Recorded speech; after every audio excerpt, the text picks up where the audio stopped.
پرتگال کے حوالے سے میڈیا پہ آج کل پاکستان کا نام بہت زیادہ سامنے آ رہا ہے، اور یہ خبر ہے کہ بہت سے پاکستان کے جو اعلیٰ سرکاری عہدیداران ہیں وہ پرتگال میں نیشنلٹی کا حاصل کر رہی ہیں یا یہاں پہ پراپرٹی حاصل کر رہی ہیں۔ بیسیکلی اگر آپ یہاں کا گولڈن ویزا لیتے ہیں جس میں آپ $500,000 کی 5 لاکھ یورو کی اگر کوئی پراپرٹی خریدتے ہیں تو اس کے ساتھ آپ ایلیجبل ہو جاتے ہیں یہاں کی سٹیزن شپ کے بھی، اور آپ کو یہاں کی شہریت بھی مل جاتی ہے۔ اور پرتگال اس حساب سے ان چیزوں کو پچھلے 1 سال سے بہت جلدی میں کرنے والا، یعنی جو امیڈیٹ پروسیس ہے وہ کرنے والا ملک رہا ہے، اور بہت فرینڈلی کنٹری ہے اس حوالے سے کہ یہاں پہ ایسا نہیں پوچھتے کہ اگر آپ کے اپنے ملک میں ذرائع ہیں تو ان کو اس سے کوئی غرض نہیں ہے کہ وہاں پہ کس طریقے سے پیسے آپ کے آئے۔ صرف ایک ڈاکومنٹ جو ان کو چاہیے ہوتا ہے وہ اپنے ملک کا پولیس سرٹیفکیٹ ہے، اور آپ جانتے ہی ہیں کہ یہ اس کا حصول کوئی مسئلہ نہیں۔ تو بہت سے دوستوں نے سوال کیا ہے کہ بھئی ایسا پرتگال میں کیا ہے کہ جو لوگ ہیں وہ وہاں آنا چاہتے ہیں۔ تو دیکھیں، اوور آل یورپ میں ایک سینس آف سیکیورٹی موجود ہے۔ اگر دیکھا جائے کہ یہاں پہ آپ کو یہ اطمینان ہوتا ہے کہ ایسا نہیں ہے کہ کوئی پولیس والا مجھے پکڑ لے گا، میں کہیں ہوں گا کسی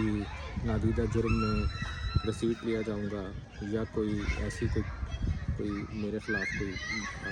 واردات ہو جائے گی۔ اس لحاظ سے یہ بہت آزاد ملک ہے اور پیسفل ملک ہے۔ اس کا جو پاسپورٹ ہے وہ ٹاپ رینکنگ میں 5 پہ آتا ہے۔ آپ اس کا اندازہ اس سے کر لیں کہ اگر دنیا کے جتنے بھی ملک ہیں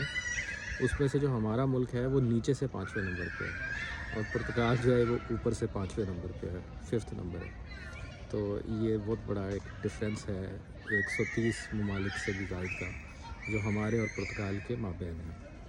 اس وجہ سے یہ ایک بہت اچھی آپشن ہے۔ اچھا، ایک حوالے سے کہ یہاں پہ جاب کی صورتحال کوئی اتنی اچھی نہیں ہے، تو بہت سارے لوگ جب میسج کرتے ہیں تو وہ یہ کہتے ہیں جی ہمیں کوئی اچھی سی جاب تلاش کر دیں۔ تو یہاں کی کچھ جو خاص جو مسئلے مسائل ہیں اس میں سے ایک بڑا مسئلہ یہ ہے کہ یہاں پہ جاب کی اویلیبلٹی نہیں ہے۔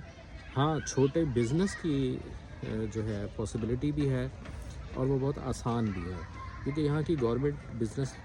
پرسن کو تنگ نہیں کرتے۔ جیسے میں نے مڈل ایسٹ میں کام کیا ہے 4-5 سال بزنس کے حوالے سے، ویسے تو میں نے 20 سال وہاں پہ گزارے ہیں جاب میں، لیکن جو میرے 4-5 سال بزنس کے حوالے سے تھے تو وہ مجھے اندازہ ہوا کہ یہ تو ملک آپ کو کام کرنے دیتا ہی نہیں ہے، یعنی عرب ملک جو ہے۔ تو اس کے برعکس جب میں یہاں پہ آیا ہوں تو یہاں پہ سمجھیں کہ بینک ہے، سرکاری ادارے ہیں، محکمے ہیں، وہ بزنس والے کو بہت عزت کی نظر سے دیکھتے ہیں، اور اس میں پرتگال جو ہے وہ ایسا ملک ہے کہ جہاں پہ کم سرمایے سے بھی بزنس شروع کیا جا سکتا ہے، یعنی اتنے سرمایے سے بھی کہ جس میں اگر آپ پاکستان میں ایک اچھا بزنس سٹارٹ کرنا چاہتے ہیں تو جتنا سرمایہ ادھر چاہیے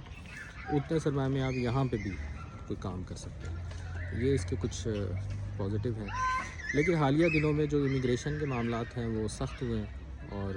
اس میں جو اللیگل امیگرینٹس ہیں ان کو بالکل بھی اکاموڈیٹ نہیں کیا جا رہا۔ تو ایسا نہیں ہے کہ آپ ارادہ کریں اور وہاں پہ جو آپ سن رہے ہوں گے کہ جی بہت سے سیاستدان یا جو بڑے عہدیدار ہیں وہ یہاں پہ آ رہے ہیں، تو بھائی وہ 18 کروڑ 20 کروڑ کے مابین جو رقم ہے وہ خرچ کر کے آ رہے ہیں۔ اگر آپ افورڈ نہیں کر سکتے تو پھر یہ ملک کافی مشکل ہے اس لحاظ سے کہ یہاں پہ جاب وغیرہ نہیں ہے۔ باقی جو ہے صورتحال پورے یورپ میں جو ہے وہ اس طرح کا معاملہ ہے کہ آپ اگر ایک ملک میں بھی آ جاتے ہیں لیگلی تو آپ سارے ممالک میں اسٹے کر سکتے ہیں۔ اس پہ بات ہوتی رہے گی۔ بہت شکریہ۔